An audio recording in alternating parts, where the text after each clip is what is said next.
ពេញប៉ោះល្អមែនទែនប៉ុន្តែវាអត់ផ្លែសោះបងប្អូនតែងតែជួបច្រើនមែនទេបងប្អូនខ្លះដាំដំណាំពេញប៉ោះល្អមែនទែនប៉ុន្តែវាអត់ផ្លែហើយថ្ងៃនេះខ្ញុំមានចំណេះដឹងថ្មីមួយចែកចម្លែកទៅកាន់បងប្អូនហើយបងប្អូនខ្លះក៏អាចនឹងស្គាល់ហើយមានអ្នកខ្លះភាគច្រើនគឺមិនស្គាល់ទេពីព្រោះពេញប៉ោះប្រភេទនេះវាថ្មីប្លែកសម្រាប់ខ្ញុំហើយបងប្អូនក៏គិតថាថ្មីដែរទីទូទៅពេញប៉ោះប្រភេទនេះគឺជាប្រភេទពេញប៉ោះដែលប្លែកខុសគេហើយចំពោះដើមគេតូចទេប៉ុន្តែផ្លែនោះផ្លែប៉ុន្តែចំពោះដើមនេះល្អជាងគេប៉ុន្តែបែរជាអត់ផ្លែទៅវិញថ្ងៃនេះខ្ញុំនឹងចែកចម្លែកទៅកាន់បងប្អូនតើថាវាបណ្ដាលមកពីអ្វីហើយនឹង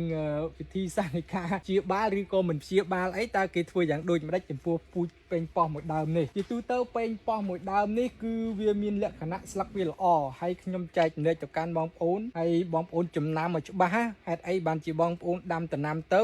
ល្អនោះល្អប៉ុន្តែវាអត់ផ្លែហើយវាផ្កាគឺវាផ្កាដូចគេនេះឯងអញ្ចឹងបងប្អូនឃើញទេផ្កាវាល្អលើសគេទៅទៀតចំពោះដើមគេផ្សេងផ្កាវាអត់មាំអញ្ចឹងទេប៉ុន្តែគេផ្លែប៉ុន្តែចំពោះវាវិញផ្កានោះផ្កាប៉ុន្តែអត់មានផ្លែពីដើមដល់គល់ប៉ុន្តែផ្លែបានមួយចង្កោមដំបូងប៉ុន្តែចង្កោមលើមកគឺលែងផ្លែតែម្ដងតើវាបណ្ដាលមកពីអី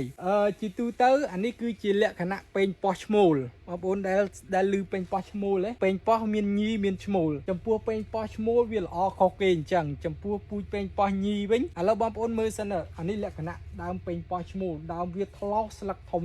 ប៉ុន្តែវាមានផ្កាល្អទៀតផ្កាវាមាំល្អទៀតប៉ុន្តែផ្លែគឺអត់កាន់បើកាន់ហើយក៏ទូចដែរប៉ិនមេដៃតូចជាងមេដៃតិចហ្នឹងអស់ហើយអស់ធំហើយអានេះជាលក្ខណៈពេញប៉ោះឈ្មោលហើយសួរថាគេទុកទៅអីទុកដើម្បីឲ្យសត្វល្អិតហ្នឹងមកតោងអាឈ្មោលហ្នឹងមកតោងផ្កាអាឈ្មោលហ្នឹងទៅកាន់ដើមញីដើម្បីឲ្យវាឆ្លងកេសរញីកេសរឈ្មោលហើយប៉ុន្តែគេអាចកាត់ចោលក៏បានដែរគេអត់ទុកក៏បានដែរឥឡូវបងប្អូនមកមើលលក្ខណៈពេញប៉ោះញីវិញចុះពេញប៉ោះញីអានេះគឺជាប្រភេទពេញប៉ោះញីបងប្អូនឃើញដើមវាខុសគ្នាដើមវាទូចប៉ុន្តែស្លឹកវាទូចដែរប៉ុន្តែផ្លែវាល្អមែនទែននេះបងប្អូនមើលរូបនេះ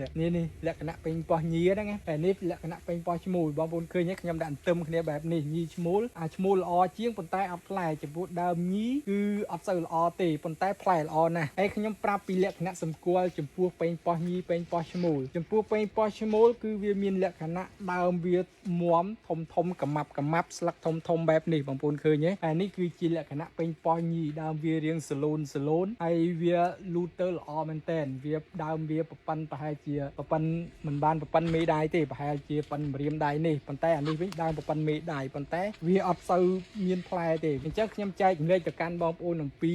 ពូជពេញប៉ោះញីពេញប៉ោះឈ្មោលគឺអញ្ចឹងវាមានលក្ខណៈខុសគ្នាអញ្ចឹងហើយសួរថាគេអាចទុកឬក៏កាត់ចោលចំពោះពេញប៉ោះឈ្មោលនេះពេញប៉ោះឈ្មោលនេះគឺយើងអត់ទុកទេយើងកាត់ចោលប៉ុន្តែដោយសារតែយើងទុកវាសិនទៅគឺចាំមើលតកែគាត់ឲ្យកាត់ថ្ងៃណាចាំយើងកាត់ចោលហើយក្នុងហៅស៊ឺនេះគឺវាសម្បូរមែនតើដាំមួយឆ្នាំគឺវាមានញីមានឈ្មោលអញ្ចឹងទៅហើយបងប្អូនឈប់ឆ្ងល់ថាហេតុអីបានជាបងប្អូនដាំដំណាំពេញប៉ោះល្អណាស់ប៉ុន្តែវាអត់មានផ្លែអញ្ចឹងទៅអានេះគឺបណ្ដាលមកពីបញ្ហាពេញប៉ោះឈ្មោលហើយបើសិនជាពេលខ្លះបងប្អូនដាំហើយប៉ុន្តែវាជាពេញប៉ោះញីទេប៉ុន្តែវាអត់កាន់ផ្កាអាហ្នឹងវាអាចបណ្ដាលមកពីការប្រើប្រាស់ជីឬក៏សីតុណ្ហភាពនៅក្នុងហៅស៊ឺហ្នឹងបើសិនជាហៅស៊ឺហ្នឹងឬក៏បងប្អូនដាំនៅទីវាលជាទូទៅបងប្អូនខ្មែរយើងដាំនៅទីវាលមិនមែនដាំនៅហៅស៊ឺមែនទេហៅស៊ឺហ្នឹងពាក្យជាភាសាកូរ៉េទេប៉ុន្តែជាភាសាខ្មែរយើងប្រហែលជាហៅថាផ្ទះសំណាញ់ខ្ញុំទើបតែឃើញគេប្រាប់ដែរទេហើយចំពោះខ្មែរយើងដាំប្រហែលជាដាំនៅក្រៅហៅស៊ឺដាំនៅតាមទីវាលអញ្ចឹងណាអញ្ចឹងវាអាចមកអំពីកង្វះទឹកឬក៏អាចមកអំពីសីតុណ្ហភាពក្តៅពេកឬក៏កង្វះជីកង្វះសារធាតុ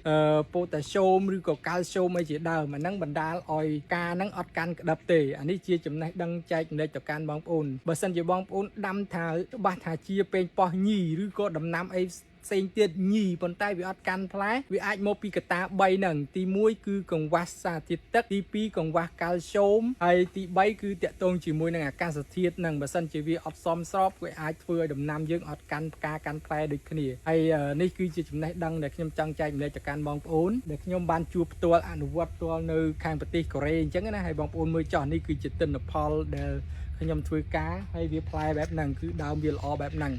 ហើយបើសិនជាបងប្អូនគ្រប់គ្រងនៅការផលិតវីដេអូបែបនេះបងប្អូនជួយ share វីដេអូម្នាក់មួយទៅដើម្បីឲ្យបងប្អូនដទៃបានទស្សនាផងជួយចុច follow page ដើម្បីទទួលបានវីដេអូថ្មីៗដែលខ្ញុំចែកចម្លែកទៅកាន់បងប្អូននៅក្នុង page នេះហើយ